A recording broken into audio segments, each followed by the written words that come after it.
Vous écoutez un message enregistré à l'église CVV Paris. Pour plus d'informations, visitez notre site internet cvvparis.fr.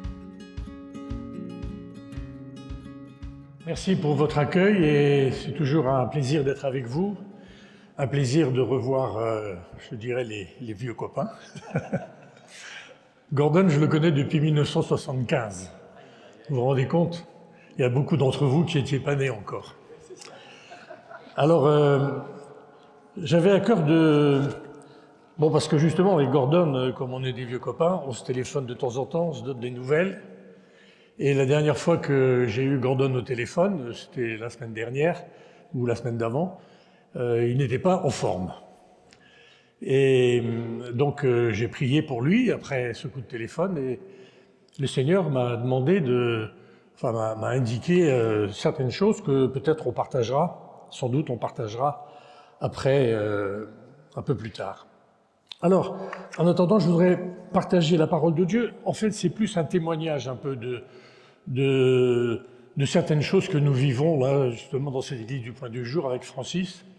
Depuis une semaine ou deux, il y a des choses qui bougent. On n'est pas satisfait, hein, mais ni fier de quoi que ce soit, mais on croit que le Seigneur agit. Et alors, pour introduire ce message, je voulais simplement vous lire un court passage du prophète Malachie au chapitre 3.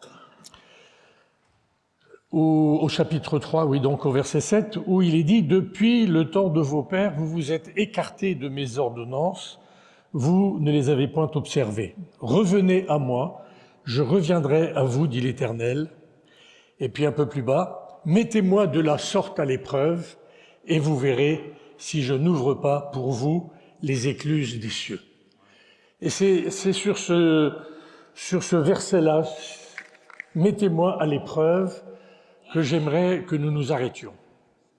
Alors, pour vous situer un peu le contexte de ce passage, en fait, à cette époque-là, le peuple d'Israël revient de captivité de Babylone.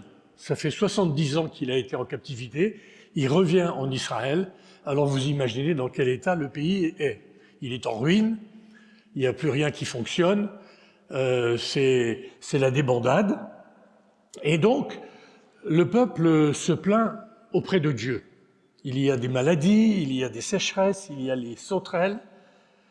Et Dieu argumente avec le peuple. Et la première chose que Dieu leur dit, au tout début du livre de Malachie, « Je vous aime. Je vous ai aimé. » Et le peuple répond, « En quoi tu nous as aimés ?» Boum, rude hein, comme réponse. Ensuite, Dieu dit, « Vous êtes écartés de mes ordonnances. » En quoi devons-nous revenir? Dieu, vous me trompez. En quoi t'avons-nous trompé? Vos paroles sont dures contre moi. Qu'avons-nous dit contre toi? Vous voyez, toujours cette espèce de confrontation entre Dieu et son peuple. Et puis le peuple dit encore, qu'avons-nous à observer tes préceptes? Oui, les méchants prospèrent. Ils tentent Dieu et ils échappent. Alors vous voyez, le peuple est vraiment dans un état déplorable. Et alors c'est sur cette base que Dieu leur dit « Mettez-moi à l'épreuve, et vous verrez si je n'ouvre pas pour vous les écluses des cieux. » Alors ce terme-là, « Mettez-moi à l'épreuve » m'a interpellé, parce que normalement, c'est Dieu qui nous met à l'épreuve, n'est-ce pas? Il n'envoie pas l'épreuve, mais il permet l'épreuve, et cela nous permet de grandir, de nous façonner, etc. Vous connaissez toutes ces choses. Et dans la Bible, on voit bien que l'épreuve fait partie de la vie chrétienne. Dans les psaumes, il est dit « Je t'ai mis au creuset ». Dans le prophète Ésaïe, « Je t'ai éprouvé dans la fournaise de l'adversité ». Et l'apôtre Pierre, « L'épreuve de votre foi plus précieuse que l'or périssable ». Et dans l'Épître aux Hébreux, c'est comme des fils que Dieu vous traite. Car quel est le fils qu'un père ne châtie pas? Et puis Jacques, qui met, avec lui c'est le pompon, il nous dit « Regardez comme un sujet de joie complète les diverses épreuves auxquelles vous pouvez être exposés. » Donc l'épreuve, elle vient, elle nous arrive, Et là, c'est Dieu qui dit « mettez-moi à l'épreuve ». On se dit « mais c'est le monde à l'envers ». Mais en réalité, moi je trouve ça plutôt rassurant que Dieu accepte que nous le mettions à l'épreuve. Il n'est pas là comme un potentat, un dictateur froid et cruel qui arrête toute contestation et qui coupe les têtes qui dépassent. Il vous dit « vous n'êtes pas content de moi ? Vous éprouvez de l'insatisfaction à mon égard ? Vous trouvez que la vie chrétienne est contraignante ? Vous n'avez pas de réponse à vos prières ? Alors, mettez-moi à l'épreuve. » Dieu l'accepte. « Venez, dit-il, parlons-en, nous allons parler ensemble. » Alors, qu'est-ce que ça veut dire de mettre Dieu à l'épreuve en réalité ? Bon, il y a des personnes inconverties qui, au bout du désespoir, ont crié à Dieu et Dieu leur a envoyé la réponse. Dieu s'est révélé. Mais nous qui sommes chrétiens, nous n'en sommes plus là à crier à Dieu pour une réponse comme ça. Il ne s'agit pas de mettre Dieu au défi en lui disant « Est-ce que tu me donnes la belle voiture rouge dont j'ai envie, la belle maison de mes rêves, la belle jeune fille, le beau jeune homme, que sais-je, tout ce qu'on peut imaginer ?» Dieu ne dit pas qu'il va satisfaire nos caprices. Peut-être certains seront déçus.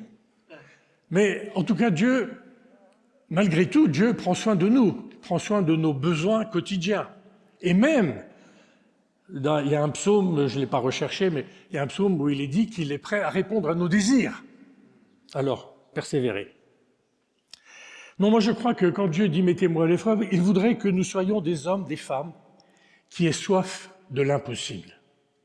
Moi je suis branché sur l'impossible en ce moment. Parce qu'après tout, qu'est-ce que nous dit l'Évangile ? Avec Dieu, tout est possible. Avec Dieu, l'impossible se réalise. Et donc, en plus, l'impossible est inscrit dans notre ADN de chrétien, dans notre ADN spirituel, puisque, comme le dit Jacques, il nous a engendrés selon sa volonté. Alors la soif de l'impossible devrait faire partie de notre vie chrétienne. Et alors je pensais à Daniel. Vous vous souvenez de Daniel qui était justement prisonnier à l'époque où le peuple était à Babylone, et il a été confronté, vous vous souvenez, à la fournaise ardente, à la fosse aux lions, etc. Et je trouve que dans ces situations, qu'a-t-il fait ? Il ne s'est pas dérobé. Quand on lui a proposé la fosse aux lions, il a dit « on en très peu pour moi », ce que peut-être nous ferions, ou la fournaise ardente. Non, il y est allé. Il a mis Dieu à l'épreuve. Est-ce que Dieu allait le secourir ou est-ce qu'il allait le laisser dévorer ou griller par la fournaise ardente ? Donc, je crois que c'est ça que le Seigneur attend de nous, que nous ayons cette audace qu'a eu Daniel. Alors voyez-vous, en réfléchissant à ces choses, j'ai réalisé d'un seul coup que ça fait 30-35 ans, si ce n'est pas davantage, que je prêche sur ces choses. Approchez-vous de Dieu, il s'approchera de vous. Mettez-moi à l'épreuve, demandez et vous recevrez. Toutes ces choses qui font partie de la vie chrétienne, qui font partie de notre vie spirituelle. Alors, j'ai fait un peu comme le peuple qui revenait d'exil. Je me suis plaint auprès de Dieu. Et j'ai dit, combien de temps encore allons-nous attendre de voir l'impossible se réaliser ? Et je peux vous dire que dans notre Église, ça fait un peu plus d'un an qu'on y est avec Francis, on a besoin de voir l'impossible. Je vous dis rapidement, on est poursuivi en justice, parce que c'est un local qui a été construit il y a 10 ans, mais il n'a pas été insonorisé correctement. Alors les copropriétaires qui habitent au-dessus, ils n'apprécient pas notre louange, figurez-vous. Donc ils nous poursuivent en justice. Et il y a eu toutes sortes d'experts qui ont été nommés, et le résultat des experts qu'on a reçus récemment, c'est qu'il n'y a pas de solution. On ne peut pas isoler le bâtiment, il est construit, c'est définitif, Il aurait fallu faire une boîte dans la boîte, pour ceux qui s'y connaissent. Et donc voilà, il n'y a pas de solution. On est face à un mur. Il y a les copropriétaires qui nous supportent pas, et nous qui essayons de louer le Seigneur. Alors, on a besoin de l'impossible. Parce que si Dieu n'intervient pas, si Dieu ne sort pas une carte de sa manche pour transformer la situation, alors je suis quand même un peu encouragé parce que le Seigneur m'a dit « Je vais faire une chose nouvelle » sur la base d'un texte d'Habakkuk que vous ne croiriez pas si on vous la racontait. Alors je m'accroche à ça, et j'encourage l'Église d'ailleurs à s'accrocher à ça. Parce que le Seigneur est prêt, je le crois profondément, de tout mon être, à intervenir de manière qui nous dépasse. Alors le truc incroyable, quand vous exprimez vos frustrations envers Dieu, nos découragements, Dieu ne nous dit pas « Non mais, pour qui tu te prends? Tu me fais des reproches ?» Il pourrait bien dire ça, Dieu, quand même, n'est-ce pas? De quel droit nous permettons-nous de faire des reproches à Dieu? Tu crois que le problème est de mon côté? Regarde un peu ta vie. Le problème, voyez-vous, c'est que le problème n'est jamais du côté de Dieu. Le problème est toujours de notre côté. Et alors Dieu, vous savez ce qu'il nous dit? Je vous aime. Alors moi, je trouve ça incroyable de la part de Dieu. Alors moi, j'ai répondu à Dieu, mais attends, tu vois, je suis en train de rouspéter, je suis pas content, t'as pas compris, je suis en train de me plaindre, de te faire des reproches. Et toi, tu me dis que tu m'aimes? Il me dit, oui, oui, je persiste, je t'aime. Alors, vous savez, dans ma famille, on n'est pas très démonstratif avec mes frères et sœurs, ni avec mes enfants d'ailleurs. On n'a pas l'habitude de se dire « je t'aime », comme dans certains pays où c'est tellement facile à faire.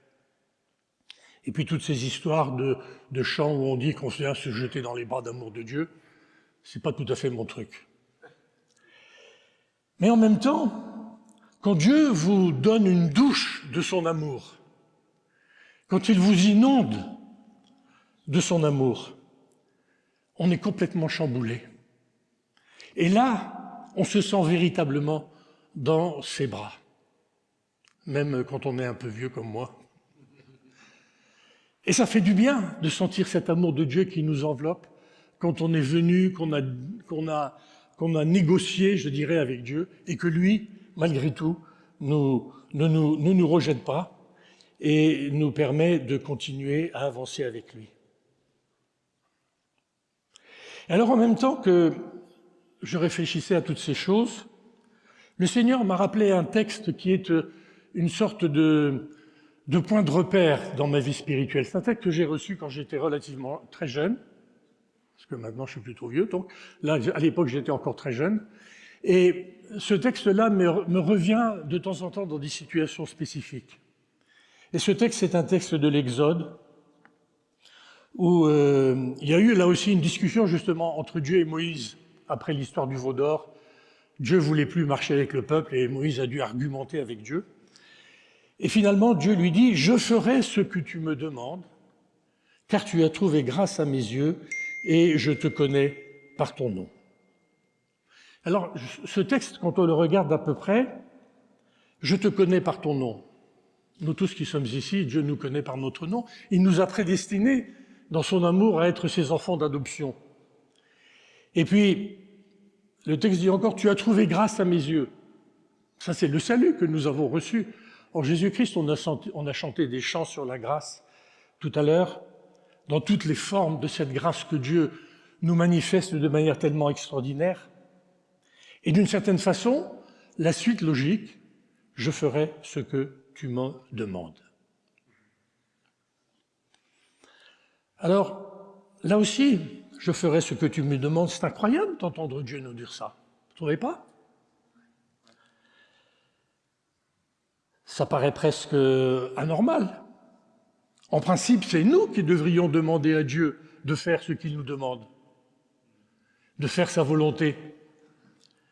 Et là, c'est Dieu qui nous dit « Je ferai ce que tu me demandes ». Alors, laissez-moi vous poser une question.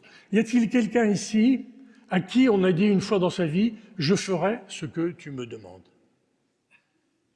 Vous pouvez lever vos mains, soyez pas timides.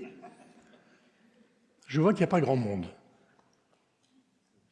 C'est une proposition incroyable. Vous savez, moi, j'ai travaillé 12 ans avec mon père. Il m'a jamais dit « je ferai ce que tu me demandes ».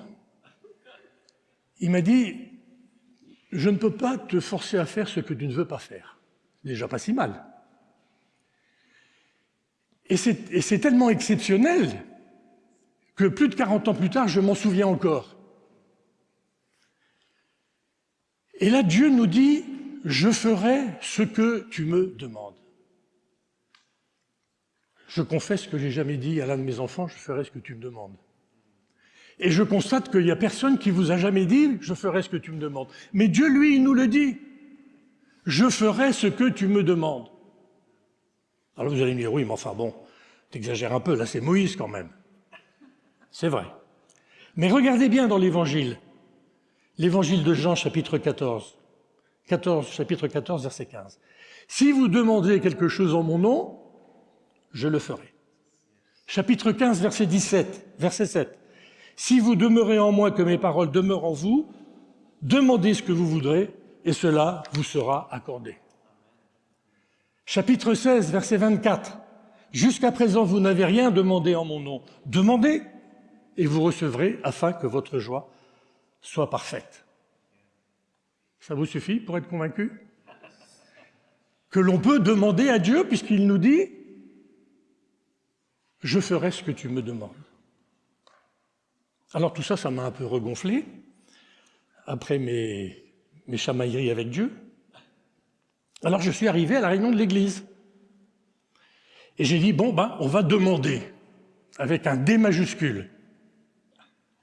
On va commencer à prier pour les malades, faire l'onction d'huile, puisque la parole de Dieu nous recommande de faire l'onction d'huile. Et donc, voilà, le grand jeu. Et puis, il n'y a pas eu de guérison miraculeuse. Je vous le dis tout de suite, d'entrée de jeu. Mais les gens, en sortant, disaient « Ah, on a eu une bonne réunion ». Bon, moi je vous avoue que j'étais un peu déçu, parce que je m'attendais à d'autres choses. Mais bon, les gens étaient contents, c'est déjà pas si mal. Le dimanche suivant, je remets ça. Et je pose la question, alors qui a été guéri jeudi à la réunion? Alors il n'y a pas grand monde qui bouge. À force d'insister, « Ah oui, moi j'ai senti, je me sens un peu mieux. Moi oui, j'ai un petit truc là qui va un peu mieux. » J'avais l'impression que les gens voulaient me faire plaisir, quoi, vous voyez, à force d'insister, se disent quand même, on va être sympa avec lui. Bon. Et puis alors, on a dans l'église une femme qui est en dialyse. Donc 3 fois par semaine, elle doit se faire dialyser.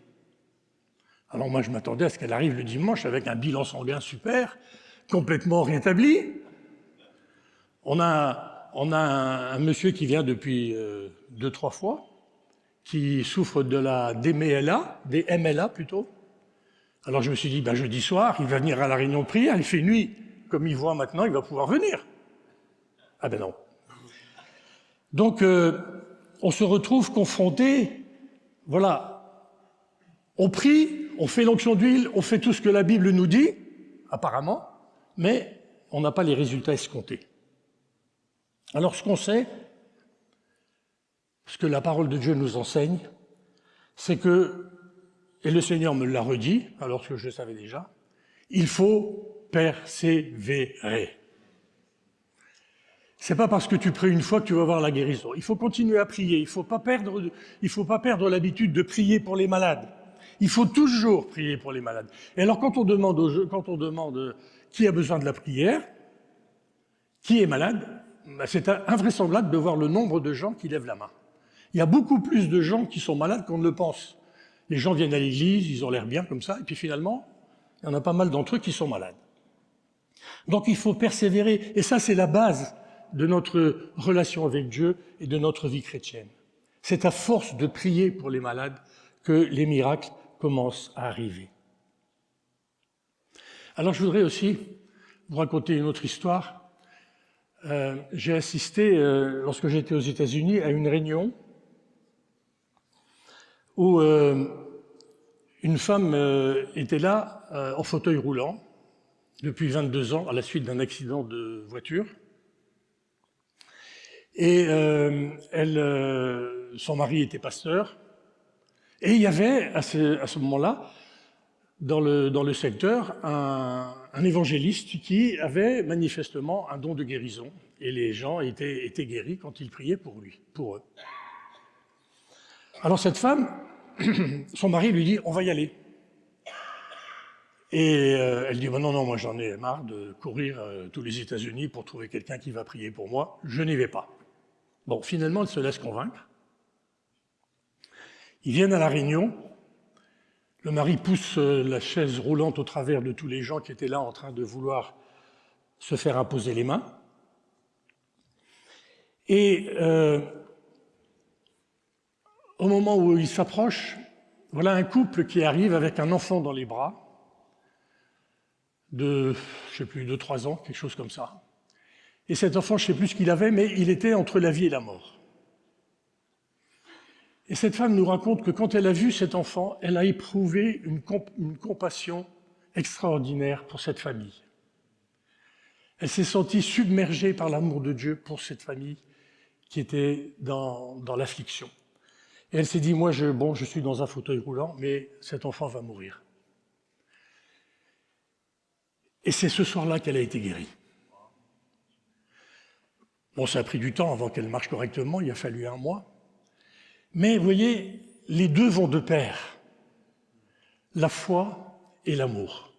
Et vous connaissez tous ce texte de Corinthiens 13. Les 3 choses demeurent, la foi, l'espérance et l'amour. Et la plus grande de ces choses, c'est l'amour.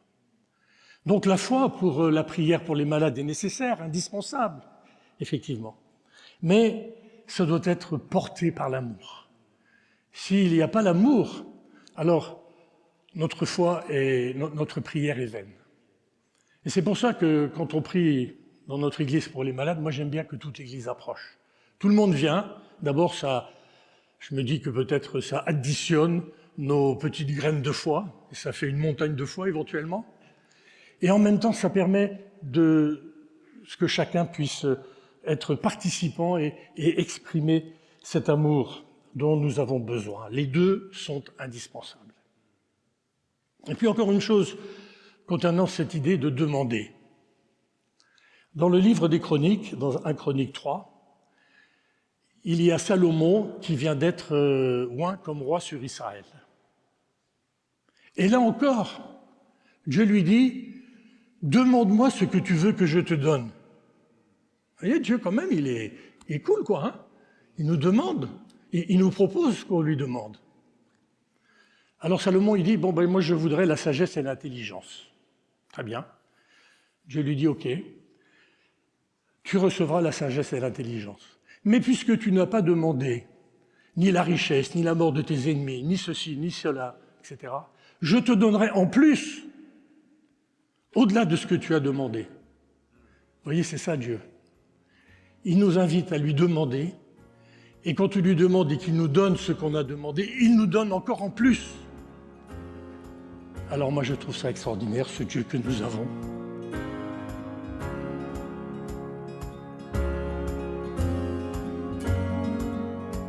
Vous venez d'écouter un message enregistré à CVV Paris. Pour plus d'informations, visitez notre site internet cvvparis.fr.